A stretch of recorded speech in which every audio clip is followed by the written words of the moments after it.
I fear that this program is going to take us several steps back if this is what they do. Welcome to the Sports Forecasters Podcast. Thank you for tuning in today. This podcast has been created not to dwell and over-evaluate what has already happened in the sports world, but to predict and to forecast what has yet to come. From game picks to draft picks, and from trades to free agent signings, we will let you know what happens before it happens. Your hosts, Nick and Nate, will evaluate, study, and understand sports patterns, tendencies, and nuances to better prepare you on what to expect. Just like weathermen, but way more accurate.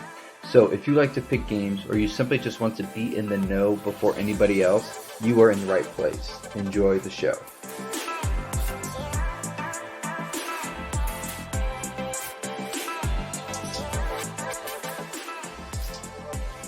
What's up, everybody? Welcome to the next edition of the Sports Forecasters Podcast. I am your host, Nathan, and we have Nick as well. What's going on? College football's hitting conference championship weekend. Exciting times there. NFL landscape still very much up for grabs for many teams, so lots of things to get into with the football side of things this week. Nathan, where are we going first in this football-centric episode?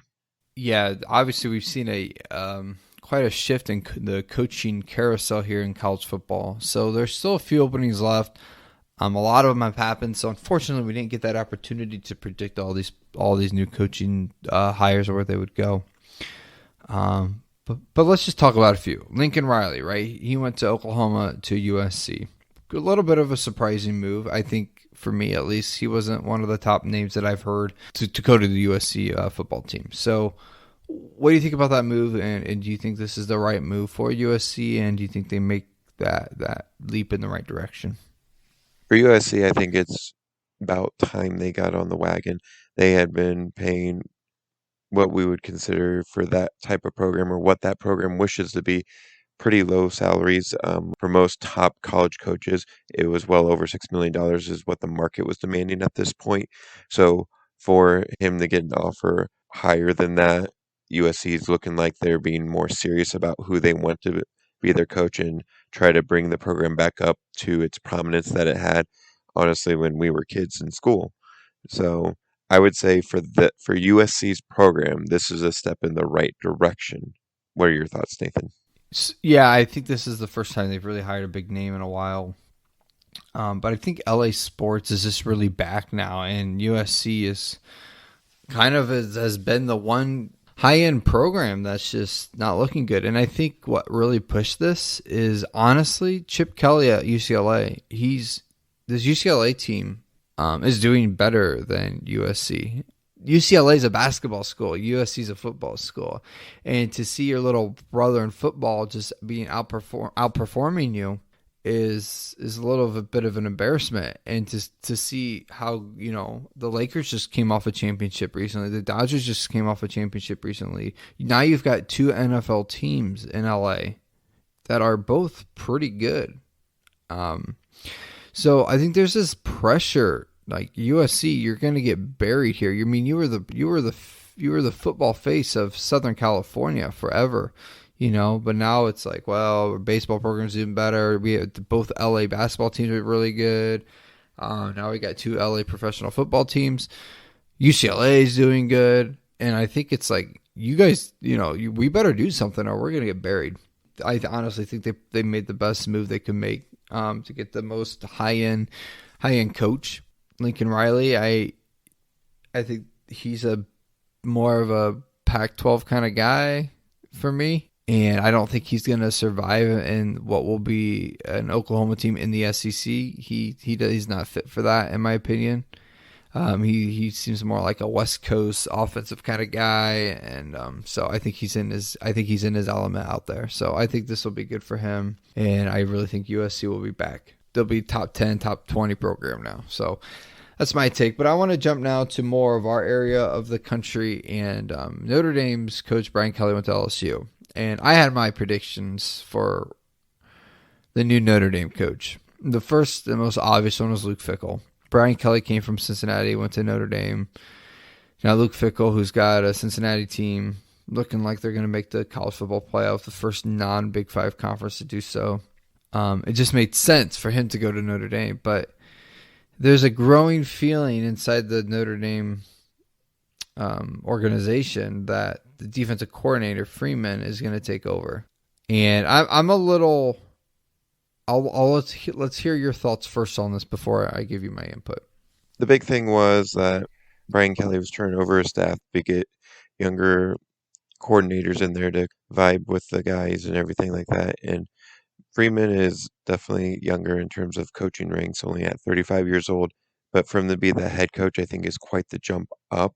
But I think that was more of a move of we kind of thought this was going to happen, but we didn't think it was going to happen now. And they wanted to retain their staff that had been performing so well down this final stretch. So they went for something new. I don't know that it's the best move for Notre Dame as a program. I hope he does well. I hope he has prominence in it just for him being 35 years old, really his first year on the staff. It doesn't have a good resume that shows that he'll have a long-term success at Notre Dame. So for me, I'm kind of pessimistic in his long-term outlook, but I think short-term they'll rally behind him here in this next bowl game, or if they make the playoffs, maybe in that first game they'll look decent. Doesn't mean they'll win because depends where they're seated, but I think Freeman will be a good short-term answer, but for the long term, I don't. We'll have to see how he develops, but I'm thinking it will not be the long-term answer for Notre Dame. What are your thoughts, Nathan?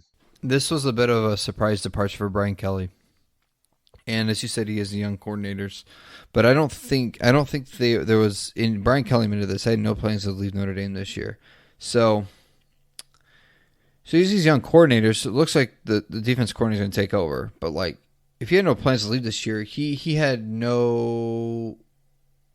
didn't do anything to let's say prepare that next head coach if it's going to come from within the house.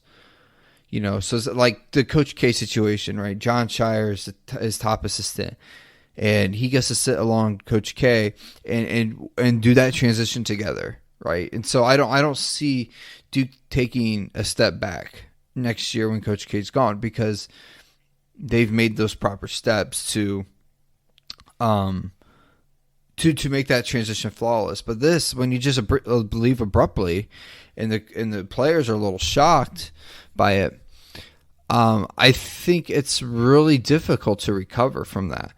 And my opinion here is so. If I think the players, I've heard that the players, there's this growing support for the defense coordinator to be the next head coach, and that's why he's kind of the front line candidate. But to me, I think this is just an emotional move. Like Brian Kelly moved abruptly. Some players are upset, some players are shocked, whatever. Especially like you talked about the timing right before the bowl game. I mean, we're ranked 5. I mean, we could be in this playoff. Like what if Oklahoma State loses a Big 12 championship? We're in.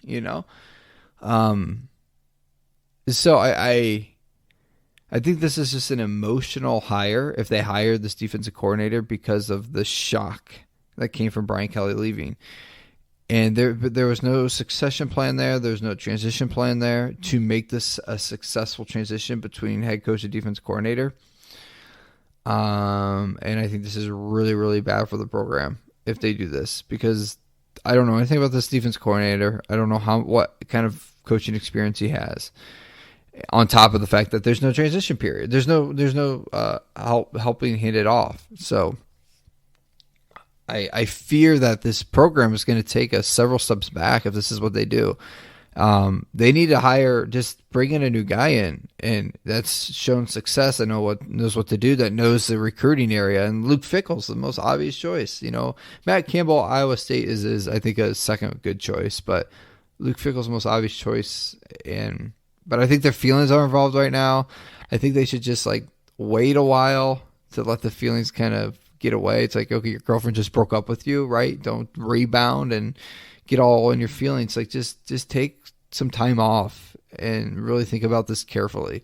So that's my fear with Notre Dame. This is a feely hire and not a legit, we've thought this through hire. So anyways, let's now jump to the NFL. The MVP race is one of the most mysterious ones I think I've ever seen. By this point, you typically have one or two guys that are like clear favorites, and it's just like, okay, who's gonna outperform the other in the last few weeks here to win the MVP? But this year is just completely different, and every time you think someone's, has the best odds to win it, they come out and lay an egg for the next 2 weeks, and so or they get hurt. So Nick, where do you see the NFL MVP going to at this point? Well, as we talked about off air before we started recording for this episode, Derrick Henry may have had the best non-quarterback shot had he stayed healthy, but fortunately, that's just not the case.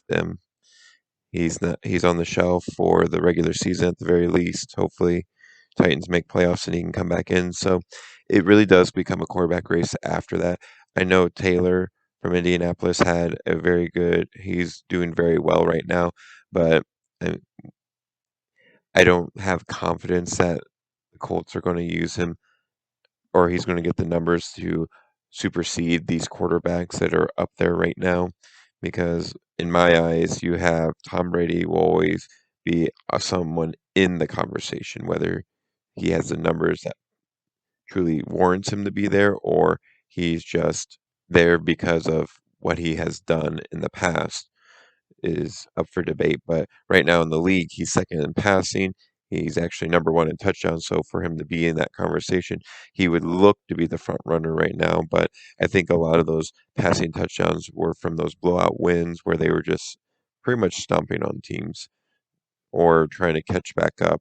So for me, this MVP race is very close. It's going to end up going to quarterback, unfortunately. Cooper Kupp looked like he had great potential to be up there, but Matthew Stafford just is throwing the ball to different colored jerseys than what he's wearing right now. He's forgetting, just getting lost in his schemes.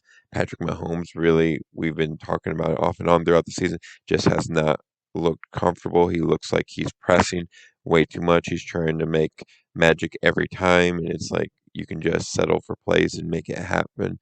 Sometimes that's more of a team MVP than a league MVP type mentality. So it's just and then Josh Allen has games that are off and on.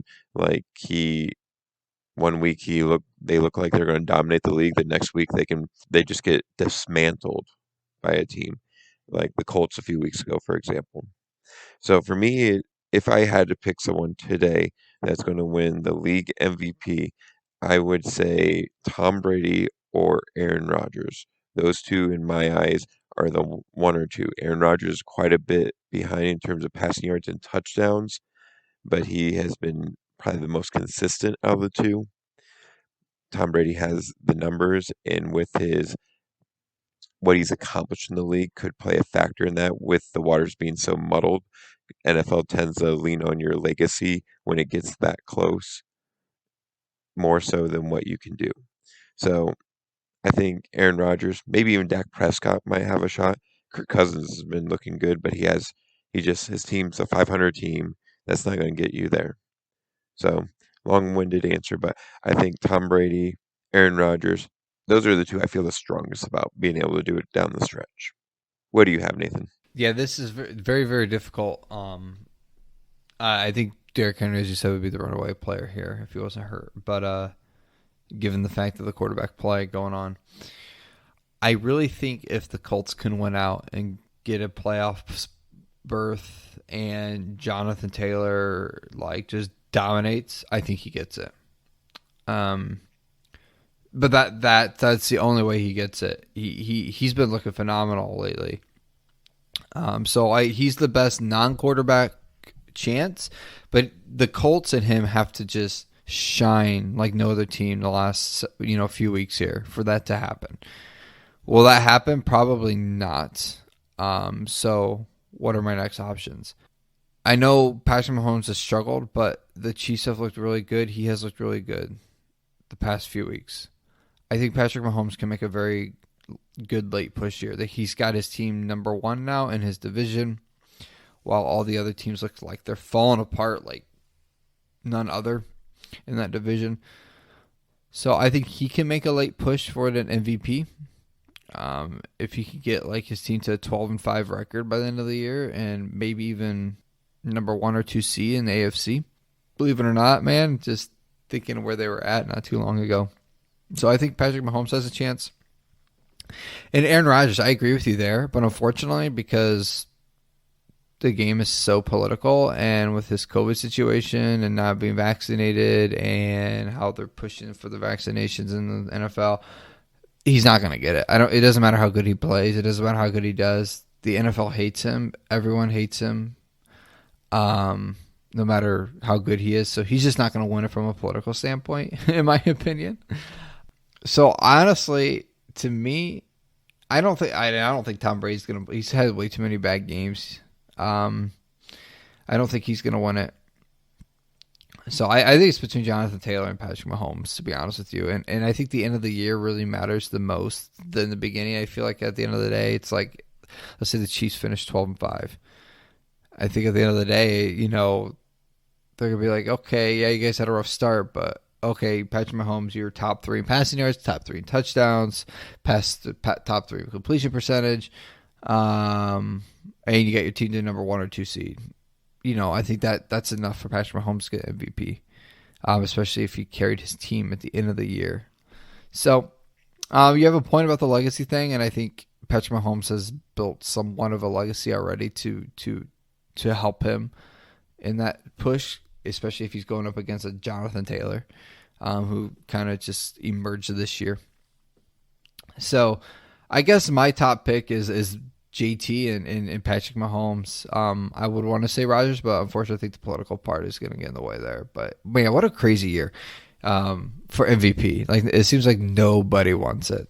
So kind of like my picks the last couple of weeks for our challenge. Seems like nobody wants to get anything right on for me. So let's jump to our sports bet challenge that we do every week. And I think you've got like a 4. Yeah, you got a 4-point lead on me going into the final weeks here. So I need to make a late push here if I wanna stay in this. So without further ado, against the spread pick, what do you got this weekend?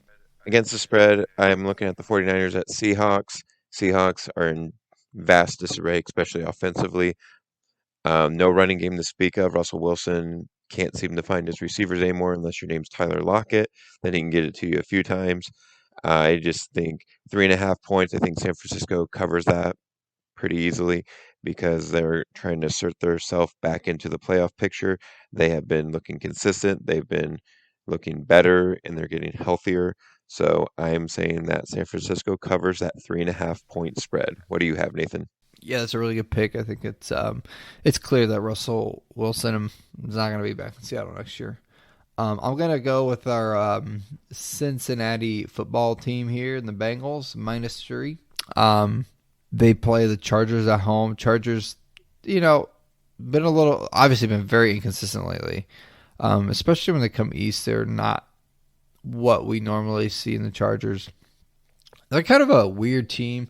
Cincinnati, love the one they had last week against Pittsburgh. I think this is a team that, after that win, is starting to really find themselves and find that true identity they have. And so I'm really liking this team making this late playoff push and getting, well, they could win their division now, to be honest with you. So I like this team a lot. So getting a West Coast team that's struggling on the East Coast, 3-point favorite, I like that. Cincinnati -3. Over under, who do you have? Over under, I'm looking at Jaguars and Rams. It says 48 points. I don't think Rams will have a problem scoring. I think the Jaguars will. As of late, they've had trouble getting just over 14 points in most of their games. So I'm going the 48 points. If I thought Jaguars could pull their share, I would say over on the 48, but I'm going to say under. I just think the Rams will shut them down. They look inept on offense, the Jaguars do. So it's going to go under 48 points, simply put. What do you have, Nathan? I'm doing Phillies and Jets. Obviously, they're super close in location, so no issue there for sometimes when people travel a lot, their play's not as good. So really close in location. So fans for both teams will probably even be at the game, and it's a 45.5 over under. I think both. The Jets have shown here lately they can put some points up. Philly, last week was not very good. They go 7 one week and 40 the next week. They're very inconsistent. So I'm going to take my chances that Philly is going to not be held to 7 points against the worst defense in the league. And I think the Jets can put up some points against Philadelphia. So I'm going to pick the over 45.5 on that game. All right, who's our money line underdog pick? My money line is going to depend on, I have two of them. One is if this injury stays. Jalen Hurts has an ankle injury that seems to be hindering him, and Jalen Hurts' game is predicated on his ability to be mobile. That's his bread and butter right now in the NFL. He is not much. He can pass in the pocket, but he's not much of a pocket passer. He likes to be able to roll. He likes to be able to move. He likes that option of being able to take off with the ball. So if that ankle injury would keep him out where Gardner Minshew takes over, I could see the Jets pulling out the upset. Again, that's if this ankle injury is significant. With us doing this on Thursday, it's still murky whether he could or couldn't play, or whether it's going to hinder him enough or not. So if you're going for a money line risk, I would definitely say go for the Jets, because if Jalen's out, I don't know how well this offense moves or how well it functions without it. But because I can't just predicate it all on that, I'm going to say Washington pulls up the upset when they go to Las Vegas. Washington football team is looking like a sound team. They're looking like the Ron Rivera type of team that we thought we would see early on. They're starting to get their form. Their defense is looking very sharp, even with the loss of Chase Young, and they have a running game now. It came finally. So I'm going to say the Washington football team gets the money line, but I would keep an eye on that Eagles Jets game. Jalen's out. I would jump all over that Jets money line. You're going to bet against Minshew Mania, man? Dude. 1 in 15. That's all I got to say. 1 in 15. Minshew Mania, though. All right. I'm going to pick Pittsburgh to beat Baltimore this week. Baltimore is, oh my gosh, I roll my eyes so much of this team. It's like 4 interceptions. We still win. Delay a game, make a 66-yard field goal. We still win. You know, it's just they get these crazy wins that they should have won. And Pittsburgh's coming off an embarrassing loss. They're back to 500. Team that hasn't been below 500 in I don't know how long. So I think Pittsburgh knows how important this game is. It's a rivalry game. It's in division. They lose, they're under 500. They win, they're above 500. Baltimore, it keeps getting lucky. Going to Pittsburgh is so hard. So, trap game for Baltimore here. Pitt wins this game and makes the murky waters in the AFC more murky. So, Pitt Baltimore is the number one team in the AFC right now, but I think they're going to lose. Let's jump to our wild card. Who do you got? Wildcard game, we'll jump to a game you talked about earlier, Chargers at Bengals. I did the over-under. I was saying it's going to be under, not because the Bengals won't put up the points, but I think the Chargers will come a little sleepy, and they'll have a similar performance like they did with Denver, where they failed to get to 20 points.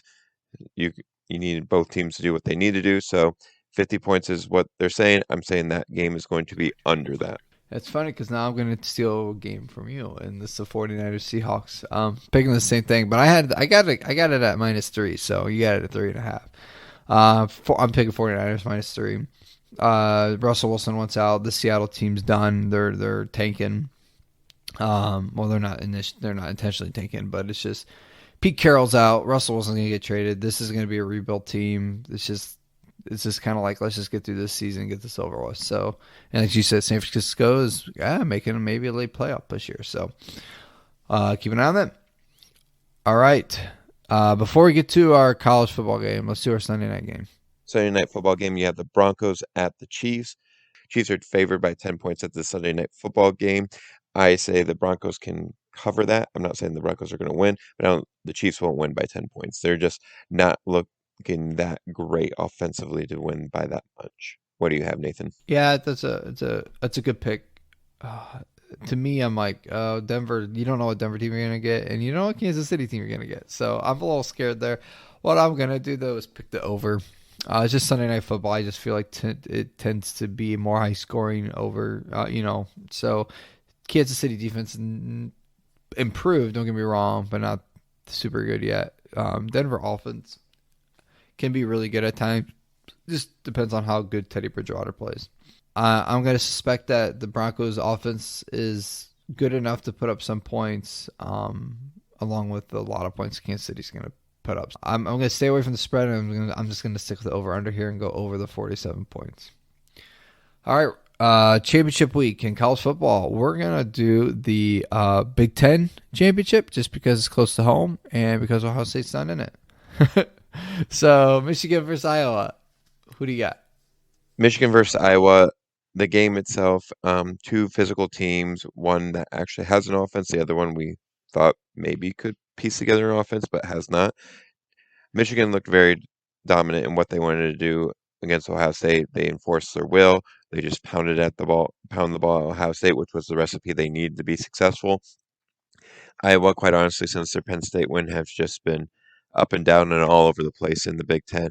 Quite honestly, this is the year I wish the Big Ten would go by the best records in the conference and just put the two best teams here instead of having two sides of it like the Big 12 does. But that's not what they do. They have Michigan versus Iowa. And quite honestly, I think Michigan's going to win, but I don't think they win by 11 points. I think Iowa keeps it close just because of that physical defense. They just keep things close. I'm not feeling super confident about the over and under.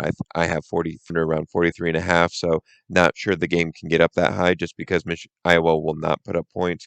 Michigan will pound the ball. Iowa will want to pound the ball. So I think Michigan fails to get the 11 points they need over Iowa, but I think they win.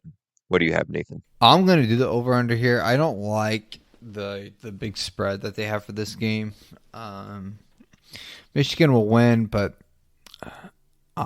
Iowa just really hangs into games a lot. They really like to slow it down. I do think it's going to be over the 43.5 though. The Michigan offense looks really good, especially that run game. I know Iowa's defense is pretty good, so it's not going to be like the Ohio State game where they put up like 42 points. But I think both of these offenses will be able to do enough here to put up plenty of points to surpass this 43.5. I'm surprised it's this low. I thought it would be more like 47, 48 range, the over-under. So that's just very low for a college championship game. So I think this is an easier pick for me to pick the over the 43.5 than the spread in this game. It'll tell a lot about the college playoff picture, that game, the Big 12, SEC, who will remain on top, who will fall below the ranks of the top four. We'll have to tell. Also, Cincinnati also has to hold serve because they don't have a cupcake matchup in Houston. So this weekend will be very interesting for the college football playoffs. A lot of questions will finally be answered of who these top four could be or who will they attempt to sneak in for that fourth pick if everyone holds serve. With that being said, that is going to put a wrap on our episode. Thank you so much for tuning in to today. We have been the Sports Forecasters. You've been listening to Nathan Singer. I'm Nick Alvarez, and we'll see you next time.